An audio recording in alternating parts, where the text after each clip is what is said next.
So you're probably thinking this is the most boring talk you'll have heard in this entire lightning session. Just a bit of background while Ben's setting this up. We are a team of 12 who've been doing first aid over the weekend, and we're all people who would have been at EMF anyway, but we've spent some of our time over in the tent there. And one of the things any of you who are first aiders will know is the bane of our lives is pieces of paper. Because if you've got someone who's ill, you've got a massive piece of paper and a pen, and you're trying to navigate that at the same time as everything else you're trying to do. It's a bit of a nightmare. So Ben decided, when he was setting up all of this, that he wanted to find a different way to do it. Can we see it? We're going to have a bit of a demo, which hopefully you can see on the screen there. That's my tabard. Hey! But it's backwards, of course.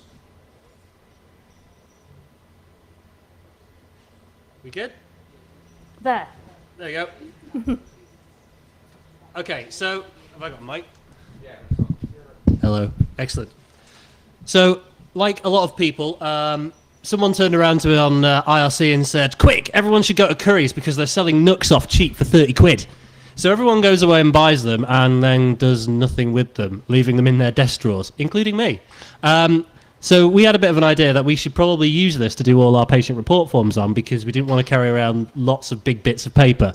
If anyone's ever used a St. John's report form or seen the London Ambulance report forms, they're quite nasty and quite verbose and come in triplicate and get wet and horrible, and then they get thrown away when you hand them over to an ambulance because they don't want them anyway. So we thought, why not use a Nook, because the battery lasts forever, and you can use them while wearing gloves, or even if people throw up on them. So, you know, because they're not resistive at all. They use infrared, as I believe. So what we're going to do is do a quick little demo with this, even though it's upside down, which I forgot about. Sorry. Yeah. So Katie is going to be my glamorous patient. Hello. Hello. Hello, first aid. I've hurt myself. I was over at Nattinghack Village, and the barbot went crazy and stabbed me with a cocktail umbrella. Oh dear. And I've cut my finger. Okay. So I'll switch over from the map, which I don't really need. Okay. Wake up. So you've been stabbed, have you? By the barbot? By a cocktail umbrella. By the cocktail. Well, I'll need the full PRF for that one then. Let's turn this around. I'll do this backwards. Right. So this is what we have. It's basically, let's see, I won't fill it all in because that'll be really awkward. But we've got the first bit at the top, which is basically the instant bit. So let's see. What's your Where name? did it happen? Nottingham Hackspace Village. Nottingham Hackspace Village. I won't fill it in because this is backwards. Family name. Let's see. Let's put your full name in. Yay. Can anyone see it? Is it still there? This is a triumph of upside down typing. Yeah, this is probably not going to work, so I'll just skip on. So, what was the problem? So you've been stabbed. Do you have capacity and consent? I've had 10 rum sours from the barbot. Okay. But I want Are you to responding to voice? Yes, I'm definitely conscious. Okay, that's good. Just. Oh, what have I pressed? This is really not going very well, is it? We should have thought this through. The form's working go. fine. It's the computer that's failing us here. Yep. Ah. Has it been delayed? Oh dear.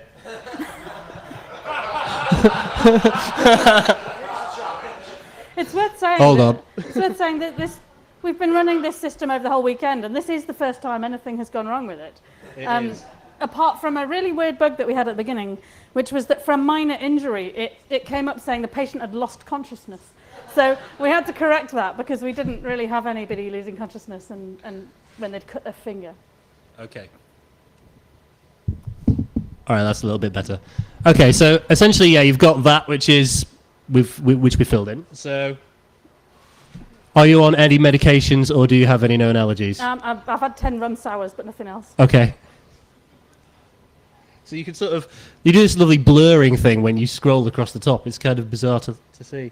Okay. You can fill in bits to the head and face, the arm, the legs, or whatever. Actually, put in extra details. Whereabouts did the barbot stab you? On my finger. On your finger. Yeah. Okay. So you can fill that bit in.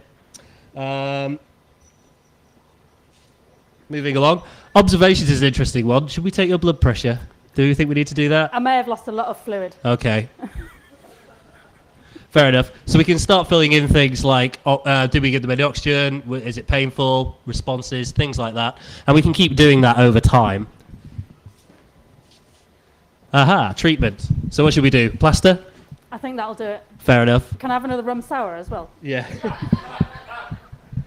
Okay. This is the form that you really don't want to have to use. Because this is the bit that talks about resuscitation. And also the ambulance bit. So we can sort of fill in the call sign of the ambulance when they arrived and when they disappeared. It's worth saying, though, that we haven't used either of those this weekend. You've been remarkably safe. Yes. Which probably isn't what you wanted to hear. Everyone's been very safe. Yeah. We're on shift until tomorrow. Yeah. Okay, so we can add notes, and then the final bit, the outcome. Be denied. So yeah, I think you're probably walking aided. Yeah, thanks. I'm off back to Nottingham Village. Uh-oh. And then the last bit, which I quite like, is effectively we have to sign it. So you've got a little black box here that you can sort of put a big signature in. I'm just going to put an X. The thing about this that we like the most, though, is because most of the time you don't need a full patient report form. So what we wanted to do is sort of get the computer to do it for us, if we can. So I'm just going to not bother with that one. And we've got this option here called minor wound rest. So this is the majority of what we have to deal with. So it fills in things. So the location, first aid point. It was a self-referral, and other bits get filled in the treatment bit. We actually have a special version that we made today. Hello, EMF First Aid. I've got a problem. Have you got a problem? Yeah, my badge isn't working. Oh, right. Well, good job we have a fix for that. We'll start a patient report form right away. Do you have badge first aid? We do. The screen's gone blank. The screen's gone blank, okay. What's wrong with it? All right. So EMF badge first aid. Okay. Tilde Mark 2, right? Yeah. Yeah. Call to scene. Primary survey. Unresponsive. Appears drunken crashes. Does it have capacity? No. Is it alert to... What was that one? Is it alert to... is it responsive? No. Okay. What should we do for it, do you think? Medical history? Constant lipo drip? Allergic to data transfer. Oh, okay. Fair enough. Secondary survey, nothing there. Observations. Oh, yeah, treatment, I think, probably. Yeah, what can you do for it? What can we do for it? Put it in the recovery position and use a USB drip. Thanks very much. I think it'll recover. Excellent. Maybe Thank next you. year. That has actually happened. We've been basically doing first aid for people and badges today, which is the honest truth.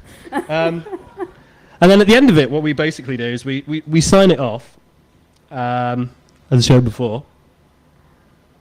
And then at the end, what happens is we effectively encrypt it on the device, if you press yes.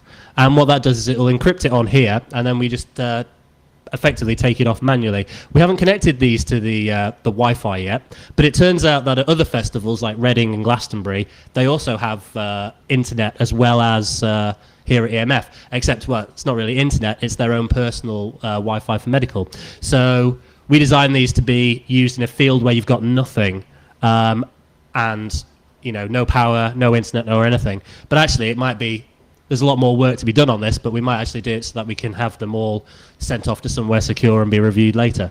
So we've had a lot of really good feedback. All the source code is on GitHub, so if anyone has any suggestions on how we can improve it, and we've already had a few, then yeah, take a look and let us know. All right, thank you very much.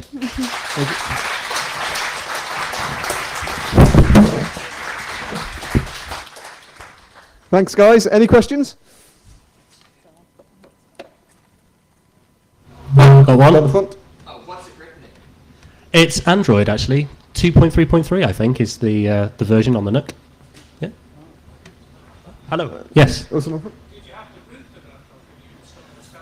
We did in this case, but I think you can probably get away with it, to be honest. But yeah, we did root them, yeah. Any more? No? Oh, one more. Two more. Go. This is a problem because there's no way that there are certain, how should I say, organisations that would never use them. EMF's probably the only one, so I think we're probably ending up using it EMF 2016, I suspect, sadly. You never know. We might... Ooh, that I would love to do that. That would be amazing. I will do that. Thank you. I was going to ask a very similar question, essentially. How do St John's or whatever organisation you're from feel about this sort of thing instead of actual paperwork? Well, it's funny because I think people like St John's haven't really said that much, but a few people from the NHS actually popped up on my Facebook page and said, "So why are you writing this for?" And I sort of looked at them and said, "Oh, it's just for a festival that we're doing." So who knows, really? I guess it needs a fair bit of work though before that, I think. All right. Thank you very much. Thank you.